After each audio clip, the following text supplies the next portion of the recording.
CNBC TV 18, celebrating 16 years of business leadership.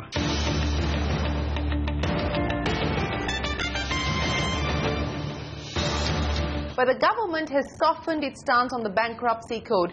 This comes a day after the centre moved it as a money bill to limit the role of the Rajya Sabha. Finance Minister Arun Jaitley has offered to send the bill to a joint committee of both houses, but only if the opposition agrees to a time-bound discussion. Opposition parties were up in arms that the centre was trying to bypass the Rajya Sabha by tabling the bankruptcy code as a money bill. The discussion will continue tomorrow with just one day left. The bill will not be passed if it is indeed sent to a joint committee. It has never happened in the history since standing committees were set up that getting a legislation passed becomes an obstacle race, where some sections of the House feels that only obstacles are to be created and the government's job is how to jump over those obstacles. There is an urgency to pass this bill, but urgency does not mean that we bypass the standing committee. Standing committee is an all-party mini parliament. It's an all-party committee where collective wisdom of the parliament is reflected. My first preference would be not to have it by a money bill, not to do it directly, but to have it after consultation. Please get all your colleagues to agree to a select committee in both houses, and there and then I have a select committee. Joint committee. My only object is, please discuss it. But it can't go to committee and committee and committee. It is not our problem or our fault if the ruling party does not have a majority in the Rajya Sabha. Why can't the government reach out, talk to the opposition party that find a solution? After all, they are the ruling party. They are the ministers. We have reached them out session by session, in parliament, in meetings, at their residences. The Prime Minister has spoken to them, and still if somebody decides that India's progress must be halted, then this House cannot ignore that harsh reality. Highlights the debate that took place on the bankruptcy code. Tomorrow is going to be a crucial day. Will the Rajya Sabha agree to a joint parliamentary panel? The fight between Finance Minister Arun Jaitley and Delhi Chief Minister Arvind Kejriwal has escalated. The Delhi Assembly has passed a resolution to form a commission to probe the alleged scam of the Delhi Cricket Association. BJP workers protested in the capital against the move. Speaking in the Delhi Assembly, Kejriwal attacked the Prime Minister and went on to claim the CBI raid on the Secretariat was ordered by the Prime Minister to protect Jaitley. He even asked for the Prime Minister to resign for what Arvind Kejriwal termed as a flop raid by the CBI. Meanwhile, as far as Arun Jaitley's suit in the Delhi High Court goes, notices have been issued to the defendants, and reports suggest the Prime Minister threw his weight behind Arun Jaitley at the BJP Parliamentary Board meet earlier today. प्रधानमंत्री जी को इस देश के लोगों से क्या लेना देना? आधे से ज्यादा बार तो वो विदेशों में रहते हैं. एक बहुत बड़ा हवाई जहाज है अकेले उनका, उसके अंदर सारी सुविधाएं, अंदर अपना पूरी दुनिया में घूम रहे हैं. पहले तो वीजा नहीं मिला कई सालों तक, अब वो सारे सपने पूरे कर रहे हैं. इतने दिन देश के बाहर रहते हैं, दिल्ली ठीक ठाक चलती है. जैसे ही देश में आते हैं कबाड़ा करना शुरू कर देते हैं. मोदी जी का एक सूट 10 लाख रुपए का, जिस दिन सीबीआई इंडिपेंडेंट होगी सबसे पहले एक नोटिस मोदी जी को भेजेगी और पूछेगी आपके कोर्ट की पैसे कहां से आए. अब अरविंद केजरीवाल जी की राजनीति इसी स्तर की हो गई है. दिल्ली में गवर्न करें, गवर्नेंस नहीं है, बस विरोध करना है, सब पर आरोप लगाना है. पहले सबके खिलाफ वो भ्रष्ट है कि नहीं है इसका सर्टिफिकेट दिया करते थे. आज जब उनके नजदीक लोगों के ऊपर कार्रवाई हो रही है तो ये परेशानी है, पूरा देश देख रहा है.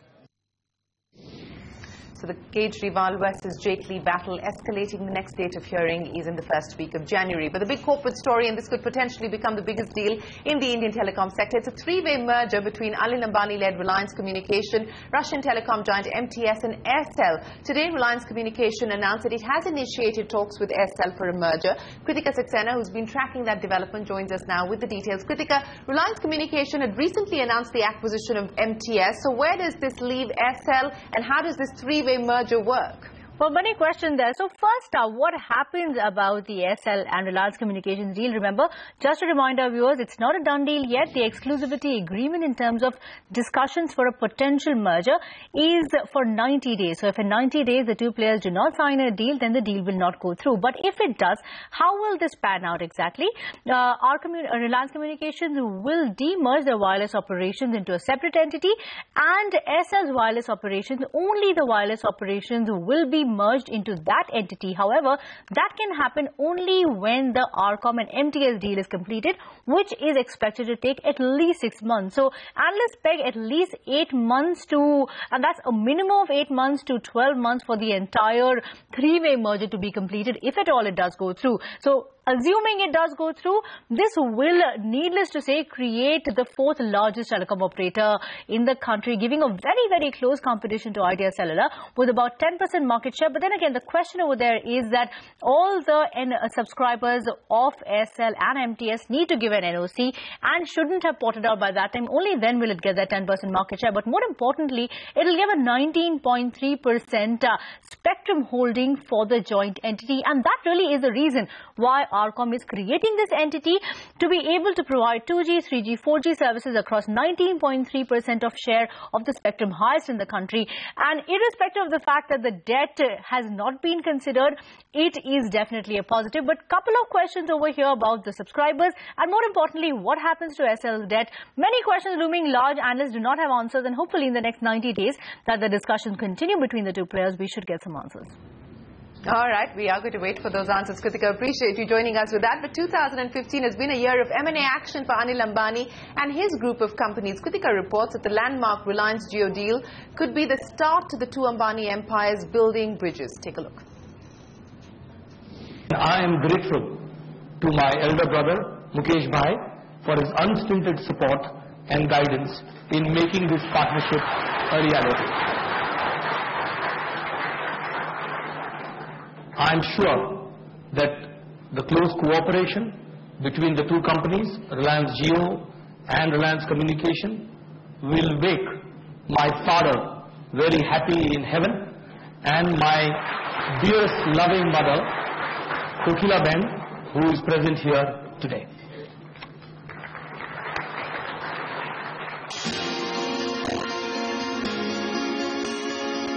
It's a tale as old as time, when brothers reunite after years for a common cause.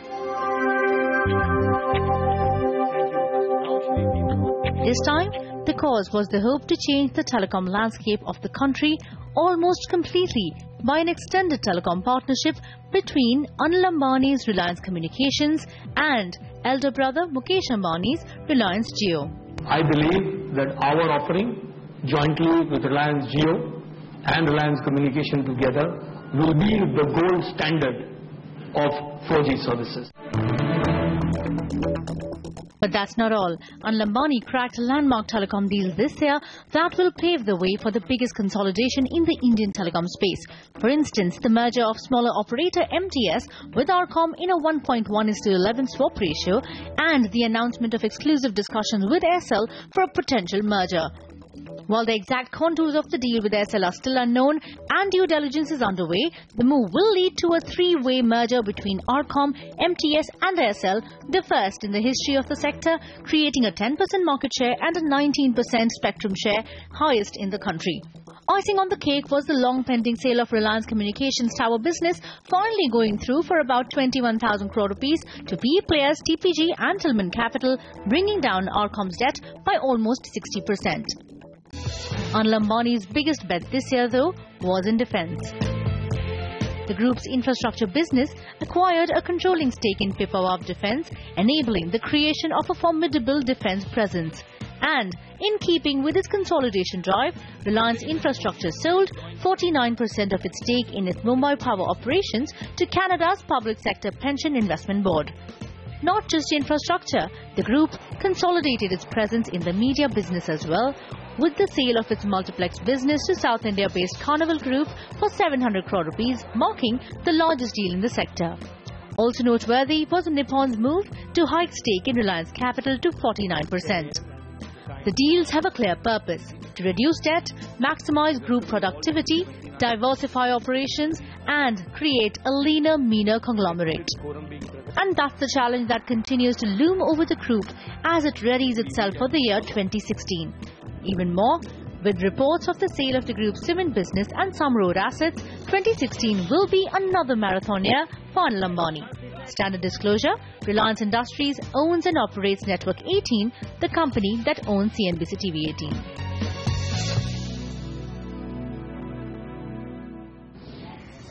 Well, staying with telecom, you and I will not be compensated for call drops from the 1st of January 2015, at least for the time being. Ashmit joins us now to tell us why. Ashmit, it's a small victory or relief for telecom operators. Indeed, a marginal victory, a marginal relief coming for the telcos. The call drop penalties that were due to be implemented from the 1st of January will now be deferred to January 6. Now, the arguments began before the Delhi High Court with Harish Salve taking the floor. He opened the arguments by saying that quality of service regulations are already in place, that the penalty structure that has been formulated is excessive in nature, is arbitrary in nature, that the burden could be as high as 1,500 crore rupees per annum. He also went on to argue that sufficient spectrum has not been made available and that there are hurdles in terms of investments in the tower infrastructure space. Now, these arguments of the telcos were met by rebuttals from the telecom regulator. TRAI coming out and arguing that sufficient investments have not been made with respect to tower infrastructure.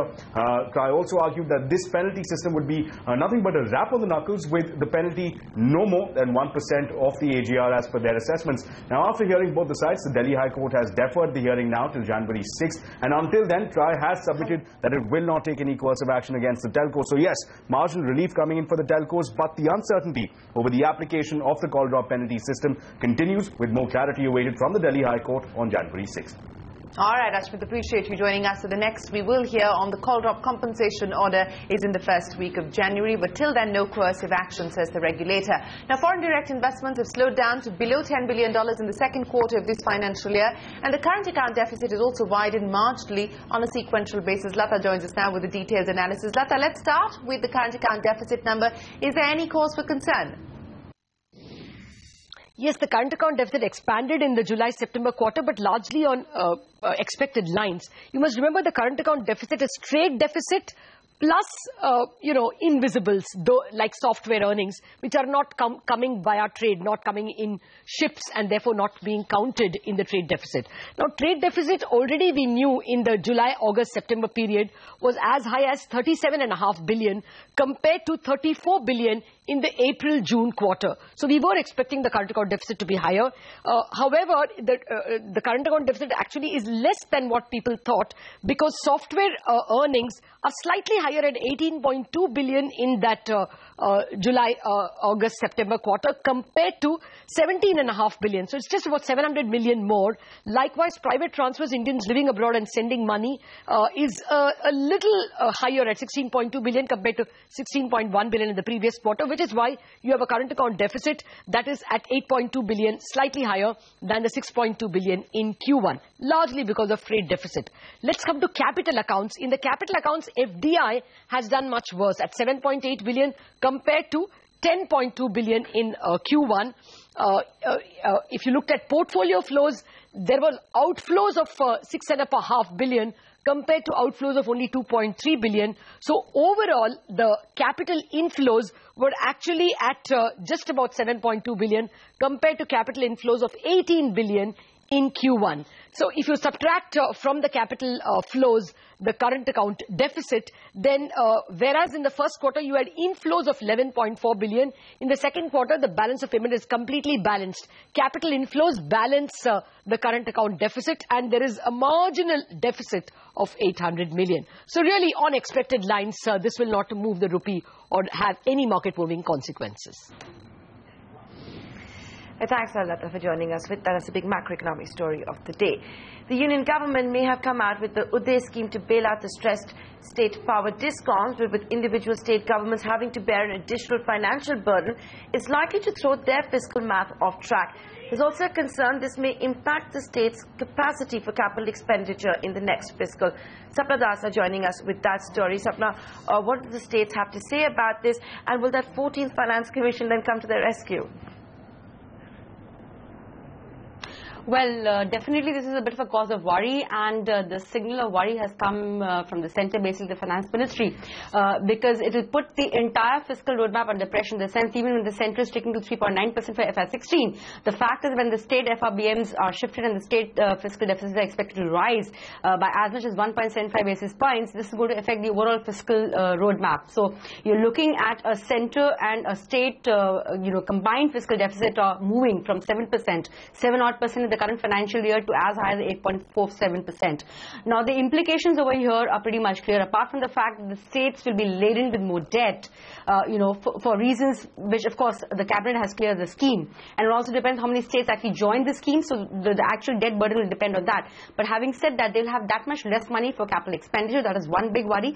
The second aspect also is that it crowds out the private sector from coming to the domestic market to raise money, and we have just heard the picture, the kind of numbers that are coming out on the current account deficit, and also the fact that the FDI inflows have slowed down. So some quarters of North Block are also indicating that this could actually go down and start impacting the rupee at some important level if you want the corporates to start borrowing from the outside market instead of depending on the domestic market. So this is not a small number that they were talking about. If the central and state fiscal deficit moves from 7% to 8.5% levels in just 1 year, this is not a very good signal as of now, but for reasons which are well known, this is something that state governments are already on board on, the centre is already okayed with it. So apart from the centre sticking to its fiscal roadmap, at least for this year, states definitely are not.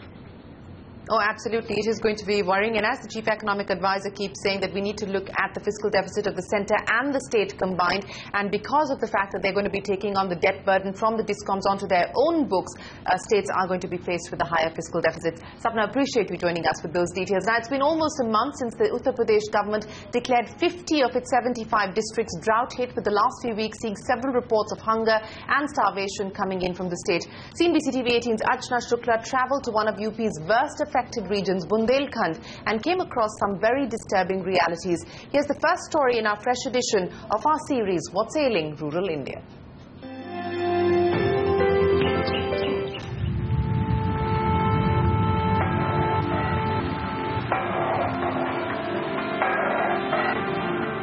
These wild plants of makuya, a type of grass, have been a staple for cattle. But today Asha is collecting these leaves to feed her children. It has become a daily chore for this mother of 4 who used to work on others' fields in village Khasraut in Banda district. But this year's drought has left her unemployed, with not much left to eat at home. रोज यही खाते हैं? हाँ। क्या है ये? चापा की रोटी। अच्छा। भाजी। आपको अच्छी लगती है ये?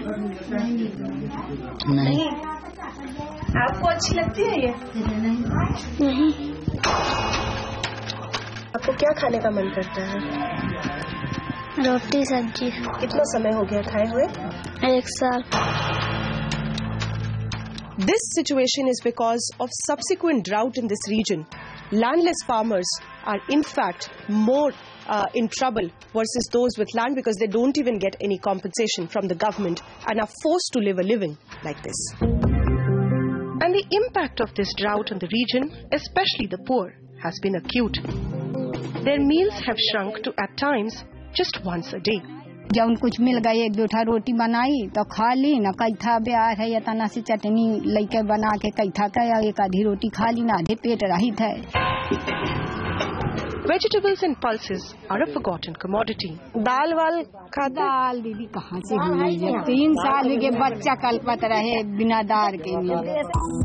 For farmer families that have grown urad dal, arhar or tuar dal and chana for generations, this is a cruel irony. But Khasraut is not the only village facing this acute crisis. We travelled another 15 kilometers to reach Sulkhan Kapurwa, possibly one of the most underdeveloped villages in the district. This village has seen 2 deaths due to hunger in the same family in past 8 months. भूख से हुई, भूख से परेशान थे, खाने पीने का जुगाड़ नहीं था, हम बाहर गए, पैसा मिल नहीं पाया वहाँ से. जब तक इधर मृत्यु हो गई हम लौट के आए, जब तक खत्म. भूख 1-2 दिन में नहीं होती है, भूख का चक्र कम से कम 6 महीने से चलता है, और ये आधा गांव भूखमरी की कगार पर खड़ा हुआ है. हाल Harsh realities, but the district administration seems to be in complete denial. भूखमरी की वजह से कोई डेथ हुई ऐसा मेरे संज्ञान में नहीं है। अगर किसी भी फैमिली को लगता है कि मेरे पास खाने के लिए एक दाना भी नहीं, तो I'm here and I'll support him. Villagers say the public distribution system is defunct and corrupt. Only 10 families out of 38 here have a ration card. 20 kilo गेहूँ 15 किलो चावल देखिए उसमें से किलो 2 किलो काट लेते हैं इसमें गेहूँ क्यों काट लेते हैं भाड़ा लगता है Uttar Pradesh is yet to adopt the Central Food Security Act, which entitles over 80% of the population to subsidized food grains. The state still follows the old system of a monthly entitlement of 35 kilograms of grain for each family falling below the poverty line, and covers only 1/4 of the state's population. Given the lack of administrative infrastructure, the move towards adoption of the Central Food Act will probably take longer. In the interim, this is the harsh reality of villages like Khasrot. Plates served with wild leaves, cattle fodder, and anything else that gives the impression of being edible. With camera person Lalit Sen in Banda district, Archana Shukla. CNBC TV 18, celebrating 16 years of business leadership.